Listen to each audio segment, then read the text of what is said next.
Bugungi videoda biza 80-yillar 70-yillarning yo'llardagi gollarni ko'ramiz. Unda ketdi va videoni boshidan obuna va like va 3 ta golni ko'rib chiqamiz. Ketdi. Birinchi golimiz Pele. Bu juda ham chap oyoqda zo'r urgan. Juda ham yaxshi chiqqan gol do'stlar, aytsam. Unda 3-golga ketdi do'stlar. 3-golimiz bu Maradona urgan. Mana Maradona ham videomizga pand beraman do'stlar. Shunaqa bo'sh bilan bunaqasini har kuni ko'rmaysiz.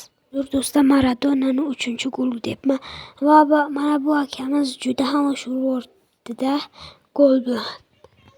Videomiz tugadi do'stlar. Lekin obuna va like bosib qo'ysanglar, men juda ham xursand bo'lardim. Chunki meni maqsadim 100 ta. Va bunga ozgina qoldi do'stlar. O'zingizni hissangizni qo'shishingiz kerak.